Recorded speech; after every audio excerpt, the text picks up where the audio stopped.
Axel Foley returns to Beverly Hills to solve a series of violent crimes. Join us as we chat about the trouble with making sequels, shooting virtual reality guns, and keeping vitamins in a paper bag.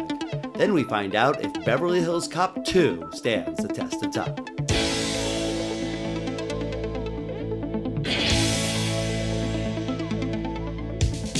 Test of time, James and Alan have their say. Do the movies you love still hold up today? James says gladiator with the glove.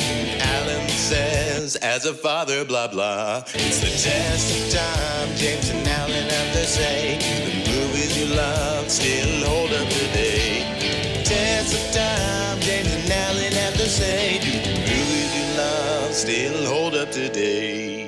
Hello everyone, and just like Eddie Murphy came back for another episode of Beverly Hills Cop, it's me, James Brief, and Alan Noah with another episode of A Test of Time, where we're going to have another episode covering another Beverly Hills Cop. How you doing, Alan? I am doing very well. Because we're talking about Beverly Hills Cop 2 today, I was thinking about, what do you want from a sequel? And, what do I want in a sequel? And I feel like it's a tricky thing because usually what you want is more of the same, but also something different. And it is a contradiction, right? You can't have the exact same thing again. But if you don't have certain elements in a sequel, then it doesn't feel like it's connected to the first one. And look, making any movie is hard. And I'm not saying that making sequels is inherently harder than making a movie that's totally original. But I do think that there are specific challenges when creating a sequel because there are expectations. And you can either meet those expectations or you can defy those expectations. And either way, you're probably going to piss off some members of your audience. Yeah, you're absolutely right. As a director, as a creator of a film, you're really stuck between these two camps. How new do I go and how different do I take the story? Yeah. And you're kind of damned if you do and damned if you don't. Sure. Because if you take a really successful, brand new story that, again, has no IP, and you do basically the exact same thing in the sequel, on the one hand, you might have Home Alone 2, Lost in New York, which is basically Home Alone, but they change the setting and change the old man next door to the old lady next door in Central Park. Right. But, you take The Hangover and you basically do, a lot of the same things, and you get Ken Jeong back, you get all the principal cast back, basically the same story. For some people that actually does work, but for a lot of people, The Hangover 2 is seen as a lesser sequel because, quote, it's the same thing. Right. And I'll tell you what I want. I want something that stays true to the character. Okay. However, time does pass, so you want to say the evolution of that character. Right. I do want to have them advance somewhat. I don't want the exact same thing. I usually want some new characters, but what I don't want is new characters for the sake of continuing the franchise or maybe solely for passing the torch. But, then you take something like, say, the Star Wars sequel trilogy that a lot of people accuse Episode 7 of being a carbon copy of Episode 4. Sure. But then again, they also say, oh my God, Episode 7 completely eliminates everything that happened in Episode 4 through 6, the original trilogy. Not only that, people were mad at Episode 7 because it felt like a retread, but then people were mad about Episode 8 because it felt so wildly different. Exactly. So it's exactly what you said. You're damned if you do and you're damned if you don't. You make something the same, people get mad. You make something different, people get mad. So you really have to thread that needle, and God help you if you try. It's daunting. Yeah, but I don't necessarily think you're damned if you do, damned if you don't. I think at the end of the day, it really comes out to making a well-made film that's entertaining. Say something like a movie that's not out yet, Joker going to a musical. And if it fails as a film, I think they're immediately going to go to saying that they shouldn't have made this musical. They should have stuck with what they had and just did the same thing. But I think at the end of the day, if it's a bad musical, then people won't like it. Right, right. And I hear what you're saying about making a good movie. I think, though, that making a good movie isn't necessarily enough if people are just so butthurt about, well, this isn't what I was expecting. Then even if it is really good, then it might just still flop. It's impossible to predict, like predicting human behavior. Who the fuck knows? Well, so let's talk about this particular sequel, Beverly Hills Cop II. Sure. This film, it released a few years after the massive and maybe out of nowhere success of the first film. But in this sequel, Axel Foley once again journeys from Detroit to Beverly Hills to investigate the shooting of a friend. This time, it's police captain Bogomil, who is shot by Carla Fry. Axel teams up again with Billy Rosewood and John Taggart, his pals from the first movie. They discover that Carla and her boyfriend, Maxwell Dent, are behind the so-called alphabet crimes, where they are plotting to steal money, commit insurance fraud, and buy a huge cache of weapons. But Axel foils their plan, Bogomil recovers from his injuries, and that nasty new chief of police is put in his place. Oh, good. I don't like that guy. Mm-hmm. So, once again, I feel like it is a silly question to ask if this movie did well at the box office because there's a Beverly Hills Cop 3. So, therefore, it must have made enough money to greenlight a sequel. Oh, this film was massively successful. This film opened on May 20th, 1987. It was #1 with $33 million over the long Memorial Day weekend.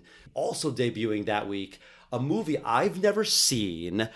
It's a movie about camp.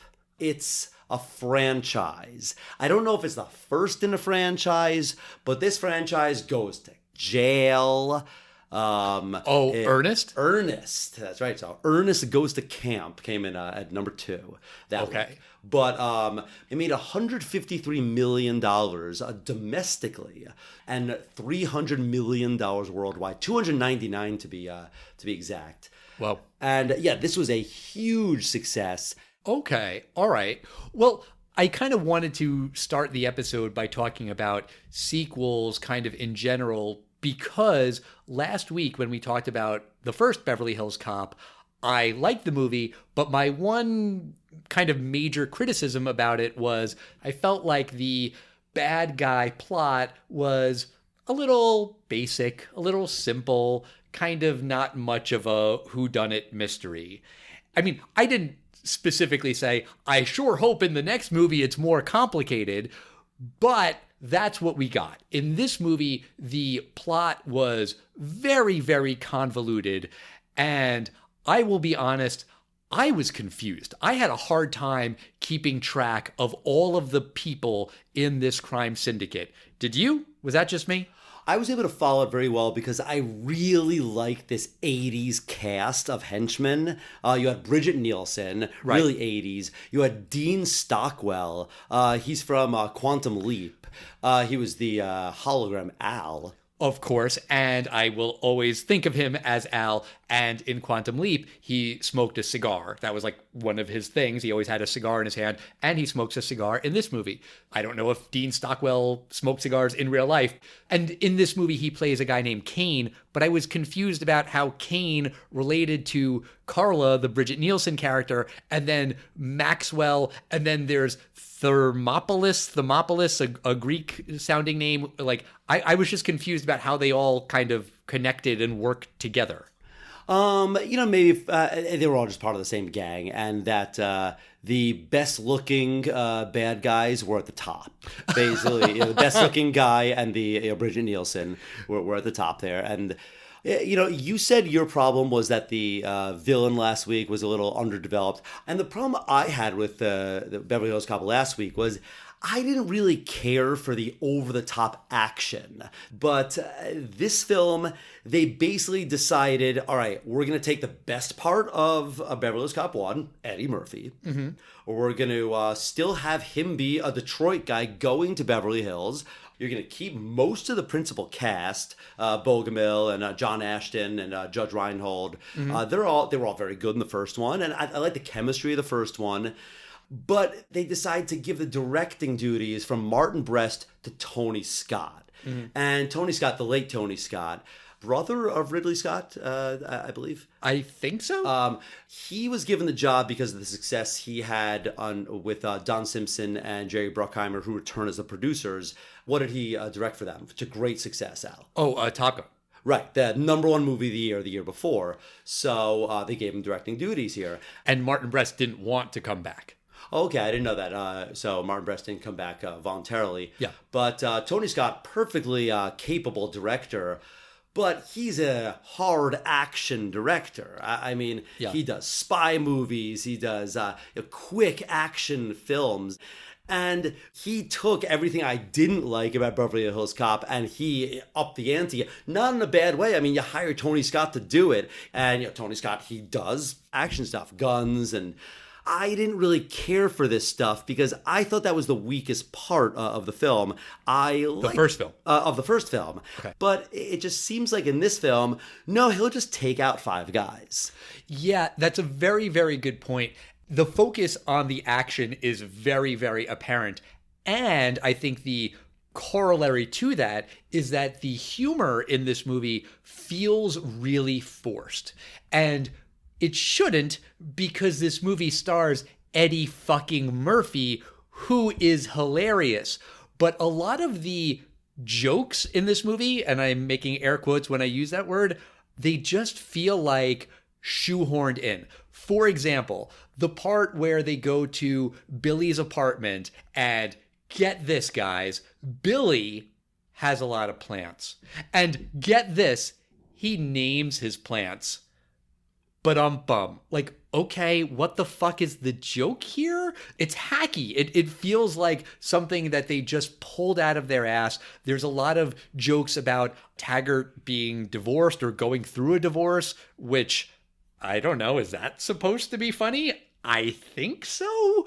But like, it's not organically funny. You can sort of see the seams of, okay, well, we've got a lot of action. Now we need to add some comedy. Oh shit, what do we do? And that's sort of just what they came up with.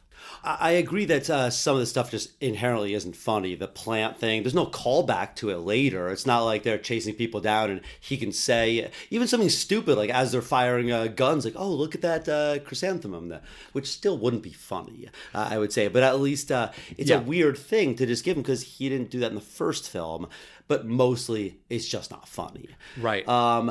Actually, I don't think the divorce angle is actually unfunny. I thought they were going somewhere with this because there seemed to be a lot of, they go back and forth and back and forth. One of the only lines I thought was particularly funny in the film, at the very end, Taggart and Rosewood, they start getting a lot more balls and they're talking back to their captain, which I like in a sequel. They're learning more and more from their buddy, Axel Foley from Detroit, and maybe he's learning from them too. Yeah. Axel's proud of him and he goes to him, man, you guys are becoming more like me. And that's exactly what they are. And you think he's saying more like street smart. And he goes, next thing you know, you'll be getting afros and big dicks. And the way that Eddie Murphy says it, it's funny.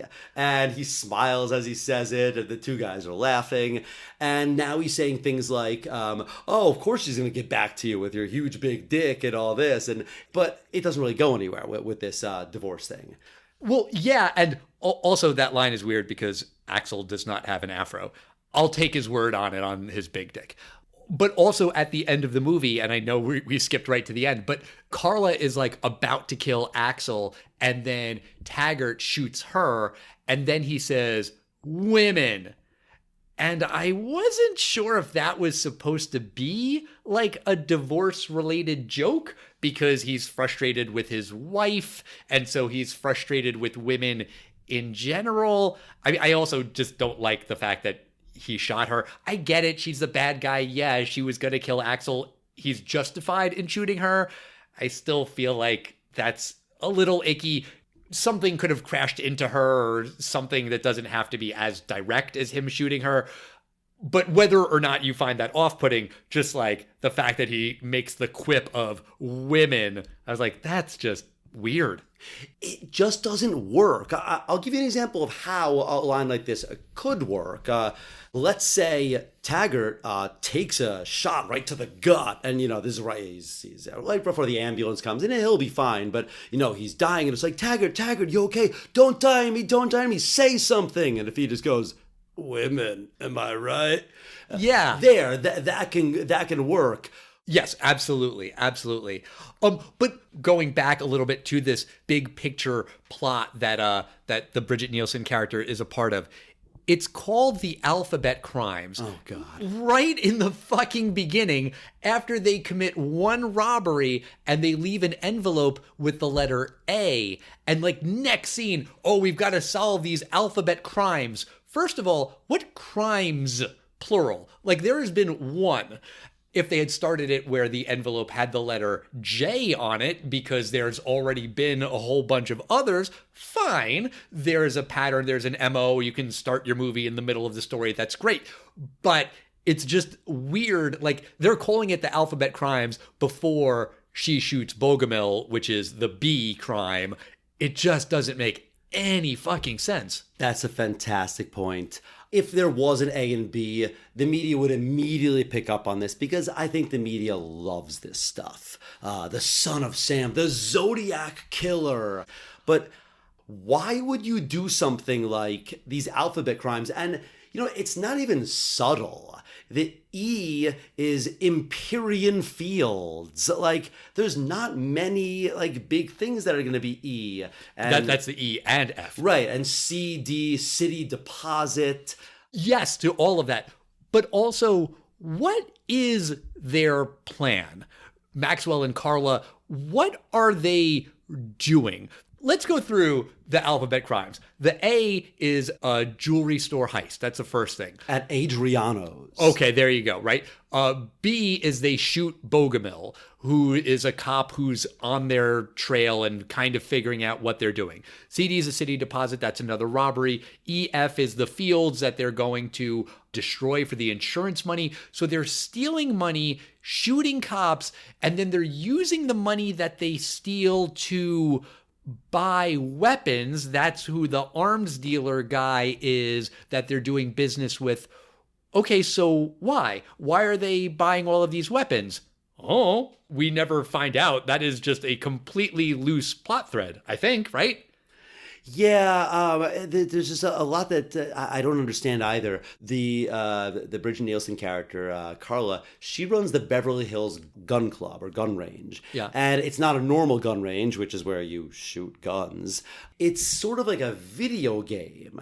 And it's supposed to be super duper high tech. And, as a video game, it actually looks like it's pretty cool. It'd probably be pretty cool to play today because it's live video and you're shooting. But if you're going to a gun range, you're specifically going to shoot guns and practice your accuracy of what a 45 feels like and what, this 9mm feels like. Doing it as a video game, it doesn't make sense. Go to the arcade and play Duck Hunt, which exists in 1987. It just seems a weird thing to do, even if it's accurate in terms of the, line of sight, because it's it's laser focus, I guess. It just seems like a very silly thing that people would do in Beverly Hills. I don't know. I thought they were shooting live rounds. No, they were playing, I thought it was some kind of video game, and the joke being that Axel at one point, doesn't he take out his gun and he just blows a hole right in the screen? Yeah, that's a good point. Okay, maybe I just misread that. You're right, that is weird. Well, I think it's supposed to be very futuristic in 1987, which it is. I just think when you're looking at a gun in virtual reality, it still just doesn't have the cold of the metal and the weight of it. It can have all the physics correct, but it's just not a simulation. And that's what you go to a gun range for. Well, that's what you go to a gun range for. I'm not going to no fucking gun range. But also, the whole gun range thing is really fucking annoying because Axel shows up in Beverly Hills and he wants to find out who shot his friend Bogomil. And I do like that. I like the fact that Axel and Bogomil and Billy and Taggart all became friends in the first one, and they're still friends now. They go on fishing trips together. I like that. I think that's sweet. That's cute. But he shows up at the Beverly Hills Police Department and says, we need to investigate this alphabet crime, even though there's only two of them. I think Taggart says, oh, well, I know a guy who knows bullets because they have some bullets left over from the A robbery. He works at the Beverly Hills Gun Club. They go to the Beverly Hills Gun Club, and that's where all the bad guys are. And every lead that they follow is exactly where the bad guys are. It's all really, really fucking convenient. Bogomil's daughter works in insurance, and then by just random happenstance, that's what these bad guys are doing. They're also doing insurance fraud, and she looks it up in the computer at work and just so happens to find it. There's a lot of just so happens to in this movie, which I think is really fucking lazy. I think everyone is so excited to see Eddie Murphy that I have no doubt that people were rolling in the aisles in the theater, laughing at everything in this film. Like what though? Well, I'll tell you. There's a part when he takes Rosewood's vitamins, and he goes up to this lady and says that he has like a bomb that he has to deliver. And if you use the phone to confirm that I'm here, it will blow up. Noise makes the bullets fly. Yeah. I felt like there was no funny payoff here. It's obnoxious that Axel throws out the vitamins when he's in the gun club. He doesn't need to do that. He's wearing that Detroit Lions jacket. It has pockets. He could have just shoved it in his pockets. Yeah, absolutely. And it looks like they were prescription vitamins of some sort. Maybe they're in a fucking brown paper bag. Yeah. Which is weird. I really dislike this running gag that goes on, that everyone mispronounces his name. Rosewood, Rosemont, Roseburg. I get it that people with names like that, if your name is, Grossman or Grossberg or Grossfield, people call you the other one. That's annoying if it happens to you. It's not particularly funny, though. Right. I'm calling him Billy so I don't mess up the last name. But this kind of goes back to what I was saying earlier about like a lot of these jokes.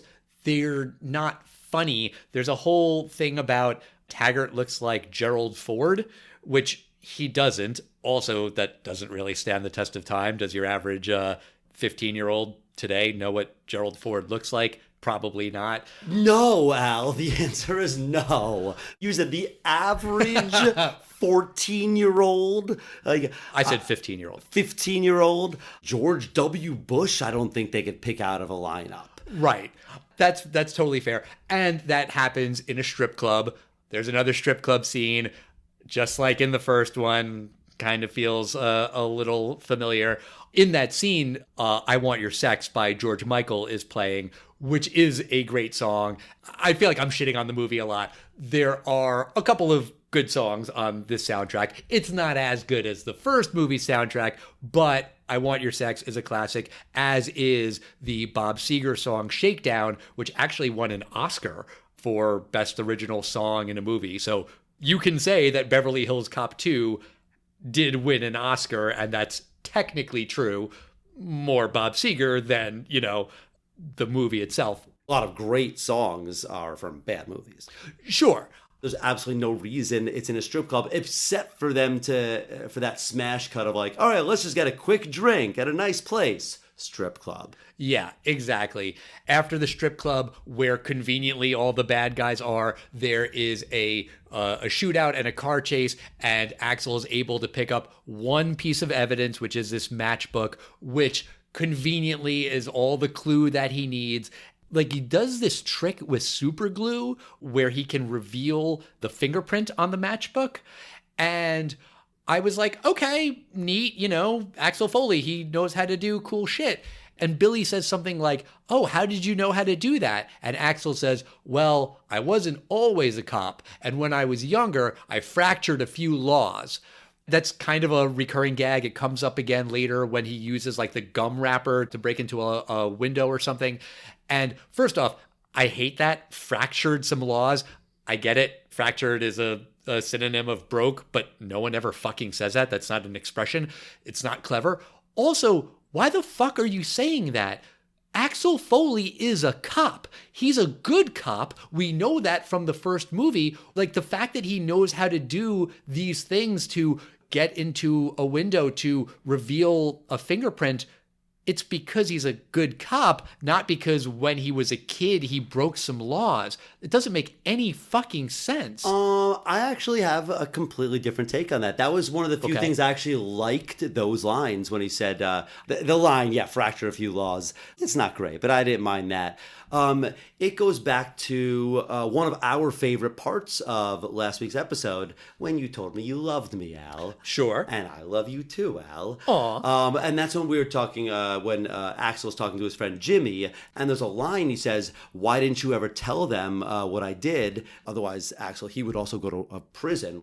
So Axel definitely did crimes that would send him to prison for many years. I actually thought that was in line with his reformed criminal, that he's a cop. That's why he's so good at being a street cop. I get it, but I still feel like it's shitty, especially for the one about the fingerprints. How does being a juvenile delinquent make you learn how to pull fingerprints off of matchbooks? Right. Like the gum wrapper to break into a place, maybe, okay, fine, that makes a little bit more logical sense. But I can't help but feel like it's a little racist that why does this guy who's black know how to do his job well? Oh, because he used to be a criminal. You know what? Maybe that's me reading too much into it. Maybe it's not racist at all. It's just unnecessary. He knows how to get prints off of things because he's a good cop. That just makes more fucking sense. I didn't even see the race angle. I just thought this is something that someone's background is, I did special ops, or I did something like that. Or I feel like a character today could do that, because you could have their background, an earlier scene where they lift grandma's fingerprints, they can get into her iPhone so he can order himself a pizza when he's a kid, something like that. But I'm trying to think in 1987 or as a kid in the 70s, because Axel's, I guess he's probably 30 in 1987. In the 60s and 70s, why would you need to lift a fingerprint? Right. That's what I don't get. It doesn't really make any sense. I guess we should mention the Playboy Mansion scene, which is fairly unremarkable. It's just kind of a location that they use because it's a movie that takes place in Beverly Hills. They drive the big truck up the mansion driveway, and then Chris Rock is there in a little cameo. I think it's his first big screen role, actually, where he's like, what am I supposed to do with this? Which is funny. I don't know if I've ever talked about this on the podcast. I have been to the Playboy Mansion, and that driveway is very steep, and there is a hairpin turn. I'm not saying it's impossible to drive a truck up there, but it would be difficult, I would think. I thought the Playboy Mansion was completely harmless. I thought it had potential to be funny. It had potential to be really cringy. But I think you nailed it. It just was a location. Yeah. Hef comes off pretty well in that scene. He kicks them out. He kicks the good guys and the bad guys out because he's like, go away. We don't want any of you riffraff. And the guy's like, but I donated all this money to the hurricane relief. And he's like, thank you, but go away. Yeah. And when I was there, I do remember one of the guys saying that, yeah, there's just like parties every weekend. People are there, girls, guys, hanging out by the pool, just all the time. But James, what do you think about Beverly Hills Cop 2 as a whole? Do you think the movie stands the test of time? No, I don't think it stands the test of time. I laughed out loud at one scene, at only one scene, and it's a real shame because this is Eddie Murphy in 1987, and I did not laugh at the Eddie Murphy line. I laughed at Gilbert Gottfried. Okay. He has a great scene. He's basically bribing all the Beverly Hills Cop guys, Taggart, Rosewood, and Axel, and he's like, I don't know, maybe if you had in one hand, say $200, maybe you'd forget about all the parking tickets I haven't paid in the other hand. One hand paid, one hand forgets. It's just funny the way he said it. I was happy to see that it was improv because it seems it's better than being scripted because it's mostly his voice doing it. I like Gilbert Gottfried in doses, and I thought this was a perfect dose of the Gilbert Gottfried. I thought it was a very funny scene. If this movie was not named Beverly Hills Cop 2, it might not be a bad film. The villain was pretty cool. Maybe they could have just made kind of an 80s cop film that's more of an action film that has a funny line or two. You know, Die Hard's not a comedy film, but it's got some great funny lines in it. Yeah. And I think that Beverly Hills Cop 2 could have probably worked that way. It could have been a Lethal Weapon film. Just as a Beverly Hills Cop film, I didn't really find it funny. That's its major crime. Yeah, it's got too much action for me, but so did the first one. I didn't laugh, except for Gilbert Gottfried, and Chris Rock was funny too. It's nice to see Eddie Murphy. It's nice to see Axel Foley. So for me, it doesn't stand the test of time. What do you think, Al? Beverly Hills Cop 2 doesn't stand the test of time. Before I answer, just one question. I'm curious. When you said that this movie has a good villain, you're talking about Bridget Nielsen.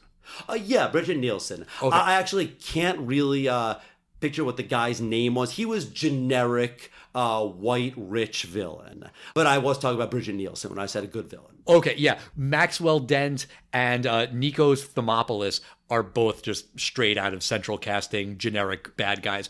Bridget Nielsen is good as a villain, I agree. Although her dialogue is kind of bad. In a lot of the stick-up scenes, all she does is just shout times. 2 minutes before the cops come. 1:45. I like that. 1:30. I know, but it's just like, do something else other than just scream times. It makes it seem professional to me. She also says, eat the floor, I think twice to like the hostages. And like, that's not a phrase. I don't know why this movie's trying to create all of these new phrases. Also, they do talk about her being tall a lot, which, yeah, she's tall. I can't help but think of a coworker I had many years ago who was a tall woman who told me, you know what tall women hate? When you tell them that they're tall women. Like, yeah, no shit, I know. I'm tall. Thanks for pointing it out. Yeah, but to be fair, if you're going to make a series of connectable crimes and, in a single city, you maybe shouldn't be a 6 foot tall blonde woman. That's true. And they do kind of make a joke about that like, it's Beverly Hills, like tall blondes are everywhere here, but still she sticks out. Not Bridget Nielsen. Right. Not a 1987 Bridget Nielsen. She sticks out and, she kills people in the middle of this racetrack, bank area. Like, so many people are going to see her. She takes her mask off weirdly. Yeah, I mean, she shoots Bogomil in broad fucking daylight. Yeah. I do disagree with you that this isn't a bad movie. This is a bad fucking movie.